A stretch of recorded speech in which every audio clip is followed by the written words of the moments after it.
বারিয়াদহের ত্রাস জয়ন্ত সিং এর অট্টালিকা, সেই অট্টালিকা 4 সপ্তাহের মধ্যে ভাঙতে হবে এমনই নির্দেশ। কামারহাটি পুরসভাকে ফের নির্দেশ দিল হাইকোর্ট। পুকুর ভরাট করে অট্টালিকা তৈরির অভিযোগ তৃণমূল কর্মী জয়ন্ত সিং এর বিরুদ্ধে। আদালতের নির্দেশ মেনে ভাঙা হবে বাড়ি। রাস্তা অপরিষ্কার হওয়ায় অসুবিধা হচ্ছে সাফাই কামারহাটি পুরসভার চেয়ারম্যানের। অনন্ত রয়েছেন আমাদের সঙ্গে। অনন্ত, ঠিক কি নির্দেশ দেওয়া হয়েছে এবং পুরসভার চেয়ারম্যানও বা কি সাফাই দিচ্ছে?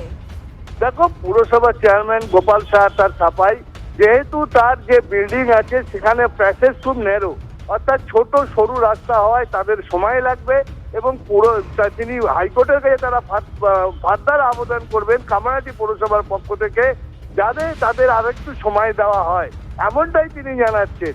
এখন এই যে যদি সরু রাস্তা হয় সেখানে যদি ছোট পেলেটার যেগুলো দিয়ে ভাঙা হয় সেগুলো দিয়েও করা যেতে পারে। সেগুলো কি পৌরসভা ভাড়া নেবে?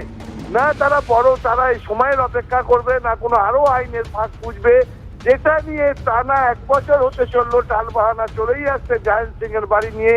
এর আগে হাইকোর্ট অর্ডার দিয়েছিল 4 সপ্তাহের মধ্যে বাড়ি ভাঙতে হবে, তারপরে আবার সেইটা ঝিমে তালে চলে যায়, আবার ফার্দার হাইকোর্ট অর্ডার দিল 4 সপ্তাহের মধ্যে এই জয়ন্ত সিং এর বেআইনি বাড়ি ভেঙে ফেলতে হবে। এখন দেখার বিষয় পুরসভা কি করে, তারা আবার হাইকোর্টের দ্বারস্থ হয় না তারা বাড়ি ভাঙতে কাজ শুরু করে। ধন্যবাদ তোমাকে।